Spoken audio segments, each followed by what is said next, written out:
Jumpa lagi dalam renungan Bina Iman, saudara-saudara. Dan saat ini sebelum kita membaca dan merenungkan firman Tuhan, kita mohon penyertaan Roh Kudus. Kita berdoa bersama-sama, saudara-saudara.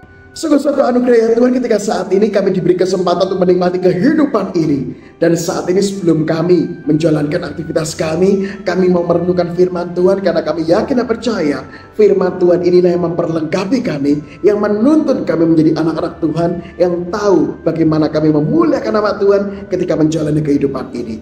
Oleh sebab itu ya Tuhan, saat ini berfirmanlah, kami siap untuk membaca, merenungkan dan menghidupi firman-Mu ini. Dalam nama Yesus kami berdoa, amin. Ya saudara-saudara, pernahkah Anda dikecewakan oleh seseorang?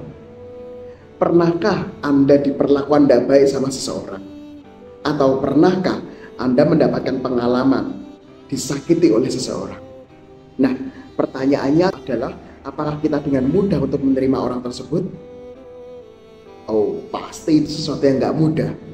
Muncul perasaan-perasaan yang negatif atau muncul trauma-trauma tertentu ketika kita diperlakukan tidak baik oleh orang tersebut. Nah, saudara-saudara, ternyata perasaan itu juga pernah dialami oleh orang-orang Kristen pada zaman Saulus. Pada waktu itu, mereka mengenal Saulus sebagai seseorang yang sangat luar biasa kejam kepada orang-orang Kristen pada waktu itu. Saulus adalah orang-orang yang suka menganiaya orang Kristen, suka untuk memusnahkan orang Kristen. Dan memang tujuannya adalah membumi hanguskan kekristenan pada waktu itu. Maka dari itu, orang-orang Kristen pada waktu itu takut ketika mendengar nama Saulus. Namun pada suatu hari, Saulus ini mengalami pertobatan karena berjumpa dengan Tuhan Yesus secara pribadi. Nah, pertobatan inilah yang menuntun Saulus untuk menuju ke komunitas orang Kristen. Namun apa yang terjadi, saudara-saudara? Apakah orang-orang Kristen pada waktu itu mudah menerima Saulus? Nah, kita lihat di dalam Kisah Rasul pasal 9 ayat 26. Dikatakan demikian, saudara-saudara. Setibanya di Yerusalem, Saulus mencoba menggabungkan diri kepada murid-murid.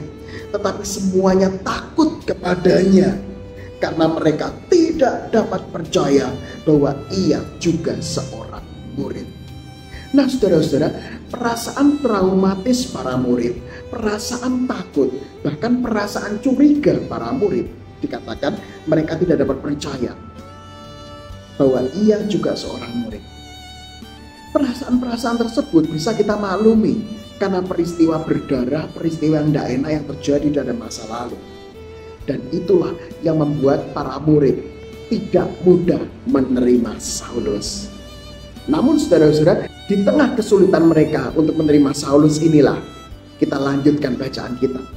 Kisah Rasul 9 ayat 27 dikatakan, tetapi Barnabas menerima dia dan membawanya kepada rasul-rasul dan menceritakan kepada mereka bagaimana Saulus melihat Tuhan di tengah jalan dan bahwa Tuhan berbicara dengan dia dan bagaimana keberaniannya mengajar di Damsyik dalam nama Yesus.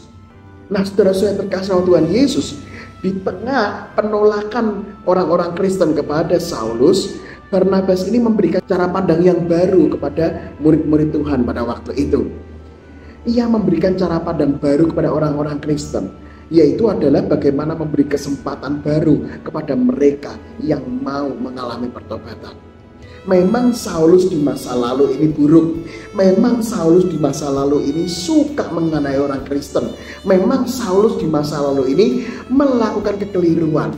Namun bukan berarti tertutup masa depannya untuk mengalami perubahan.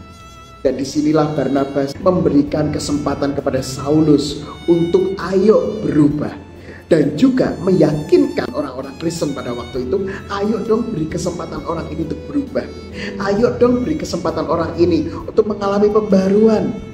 Sekali lagi, memang masa lalunya buruk, tetapi saat ini kita bisa memberi kesempatan untuk membuka masa depan yang lebih baik. Dan betul saudara-saudara, kita melihat bagaimana ketika Saulus diberi kesempatan inilah, Saulus menggunakan kesempatan itu untuk betul-betul takut akan Tuhan dan menjadi seorang penginjil besar dalam perjanjian baru. Nah, saudara-saudara terkasih sama Tuhan Yesus, mungkin saat ini kita diperhadapkan dengan nama-nama yang menyakiti hati kita, yang mungkin kita pandang orang ini jelek, orang ini gak mungkin berubah, orang ini dosa, orang ini gak punya kesempatan masa depan. Stop, saudara-saudara.